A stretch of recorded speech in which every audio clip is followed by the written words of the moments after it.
Continúa desde el sur de México la nueva caravana de migrantes que pretende llegar a Estados Unidos. Las autoridades continúan entregándoles el permiso con el que podrán avanzar por territorio mexicano. Protestas en Ecuador. El principal movimiento indígena del país inició una serie de manifestaciones que han provocado el bloqueo de carreteras para exigir una disminución en los precios del combustible. El presidente Guillermo Lasso advirtió contra acciones vandálicas. El gobierno chileno anunció un plan para iniciar la búsqueda de las más de 1.000 personas que continúan desaparecidas desde la dictadura de Augusto Pinochet. En esta edición hablamos con una de las víctimas sobre la ruta que debería tomar el Ejecutivo. Hola y bienvenidos a las noticias de América. En France 24 los saluda Andrés Mesa Muñoz. Empezamos en México. Tras el salvoconducto otorgado por el gobierno, los migrantes retoman su camino desde territorio mexicano hacia la frontera estadounidense con la ilusión de cruzar y encontrar nuevas oportunidades. Pero aún la travesía no termina y pueden hallarse con la posible negativa de las autoridades de Estados Unidos para entrar a este país. Con la esperanza de llegar a Estados Unidos, van atravesando México estos migrantes, en su mayoría venezolanos. Vamos ya avanzando mucho, vamos a Monterrey, frontera con Estados Unidos, logramos pasar. Tengo fe que pasaré, junto con mis compañeros. Agradecido con ellos también estoy, me ayudaron mucho, mucho. La travesía, que ha durado meses, está a punto de acabar. El gobierno mexicano les dio la posibilidad de obtener un salvoconducto por 30 días para estar en el país. El Instituto Nacional de Migración mexicano se ha visto rebasado debido a la cantidad de solicitudes. Los que han logrado obtenerlo aprovecharon para salir de Tapachula, ciudad fronteriza con Guatemala, que se ha convertido en un cuello de botella para decenas de miles de indocumentados que ingresan desde Centroamérica. Aquí en México fue como el único momento en el que dije, en el que me pregunté si todo esto valdría la pena. Pero ahorita estoy muy motivado. Me tocó dormir en la calle con una herida abierta en el pie. Eso me preocupó mucho, la verdad. Pero yo sé que todo nos va a salir bien, con el favor de Dios. Los migrantes venezolanos esperan recibir un trato especial de Estados Unidos, aunque algunas medidas que ha anunciado el gobierno de Joe Biden a su favor solo benefician a quienes ya se encuentran en territorio estadounidense. Las caravanas de migrantes han recorrido México desde 2018 y 2019. Desde entonces, el país ha reforzado sus controles en la frontera sur. En 2021 fueron detenidos más de 307.000 migrantes. En Cuba, las autoridades empezaron a sancionar a los cientos de manifestantes que participaron de las protestas del 11 de julio del año pasado. De un total de 381 personas, 297 fueron condenadas a entre 5 y 25 años de prisión, señaladas de sedición, sabotaje, robo con fuerza y desorden público, mientras que el resto recibió penalidades. Cientos de personas más esperan sentencias o se encuentran apelando a las sanciones. Y este lunes los indígenas ecuatorianos protagonizaron manifestaciones contra el gobierno de Guillermo Lasso debido al empeoramiento de su calidad de vida, con problemas como el desempleo o la subida del precio del combustible. Y aunque las protestas se han desarrollado sin mayores incidentes, el presidente advirtió que responderá a acciones vandálicas. Nosotros no queremos que nos ataquen como siempre nos han hecho. Con hogueras y barricadas, los ecuatorianos indígenas, encabezados por la Confederación de Nacionalidades Indígenas, volvieron a manifestarse pacíficamente para exigir al gobierno de Guillermo Lasso mejores condiciones de vida. La movilización es de carácter nacional, la movilización tiene de carácter territorial y la movilización tiene de carácter indefinida. Si es que el día de hoy el presidente de la República da respuestas, entonces el día de hoy levantaremos. Si el presidente de la República no da respuestas a ninguno de los puntos, entonces nos mantenemos de manera indefinida. Los motivos de las movilizaciones vienen de largo. Con un índice de pobreza del 27,7% y la economía recuperándose de la pandemia, los indígenas ecuatorianos acusan el desempleo y la caída de los precios de los alimentos básicos que comercializan, como la papa o la cebolla, controlados por el gobierno.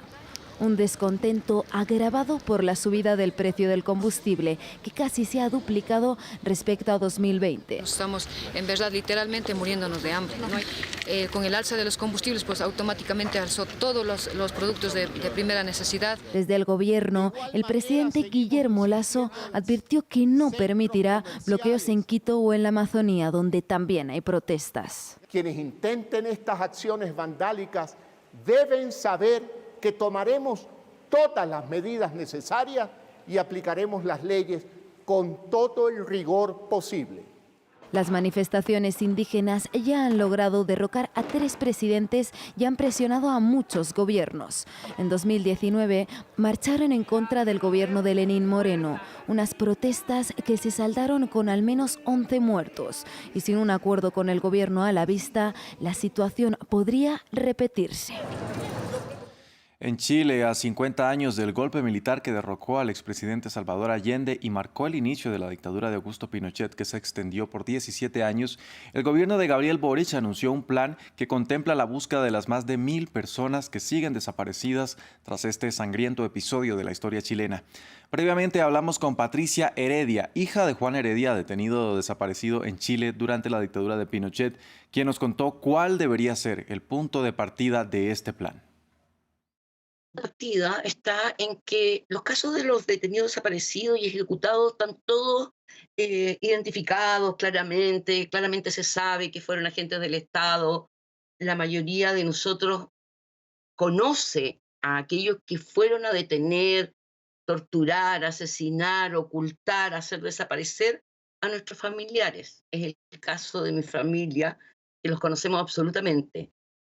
Yo creo que aquí lo que falta en realidad es que las Fuerzas Armadas digan la verdad.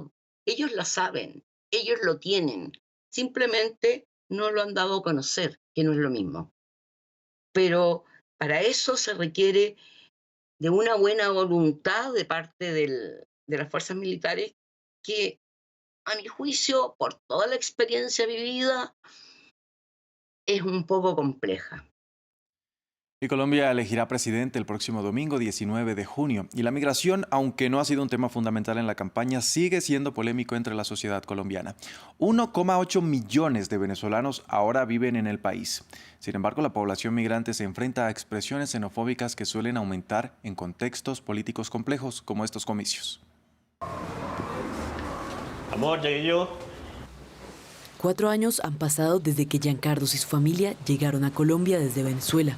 Pero ese tiempo no acabó con la discriminación que lo rodea, especialmente a sus hijos. En el primer grado que estuve estudiando, unos niños le clavaron una punta de lápiz en la pierna, ¿verdad? Y entonces, cuando fuimos a reclamar, la profesora dice que nosotros no tenemos derecho a reclamar. ¿Por qué? Porque somos venezolanos. Cruzaron una extensa frontera para toparse con otro tipo de barreras. Unas que se erigen sobre la xenofobia y que crecen ante las elecciones presidenciales. Todas votaciones en cualquier país afectan directamente a toda la población que esté y sobre todo más a la población migrante. Nosotros ahorita estamos en una zozobra porque no sabemos qué es lo que va a ocurrir con nosotros. Son estos momentos de tensión política que le dan sentido al barómetro de xenofobia. Alejandro, un joven venezolano, es codirector de la plataforma que monitorea los discursos alrededor de la población migrante. Los comicios presidenciales encienden sus alarmas.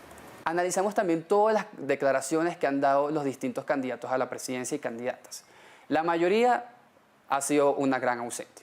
Esto es preocupante porque finalmente una de las políticas más importantes que tuvo el gobierno de Duque, una de las pocas que se felicitó a nivel nacional e internacional, ha sido la integración de las personas migrantes venezolanas. Una política migratoria pionera que no hace eco en la sociedad colombiana. Una encuesta de Invamer muestra que el 60% de la población no está de acuerdo con que el gobierno acoja a los migrantes venezolanos. Lo que hemos visto es que cuando se incrementan los niveles de xenofobia, hay mayor posibilidad de vulneración a los derechos de las personas migrantes. En medio del panorama gris sobresalen algunos destellos. No los había visto. Como los platos de comida que entrega Mayira, una voluntaria venezolana en este comedor comunitario. A través de este programa hemos logrado bajar la discriminación Incluso tenemos un comedor que es mayor parte para migrantes venezolanos. Entonces ha sido una manera también de integrarlos a la comunidad, a la sociedad donde en este momento están haciendo vida. Pero estas iniciativas no son suficientes. En 2021, más de 60.000 hogares migrantes no tenían acceso a la salud y más de 200.000 vivían en hacinamiento crítico. Unos pendientes a los que se enfrentará quien llegue al Palacio de Nariño.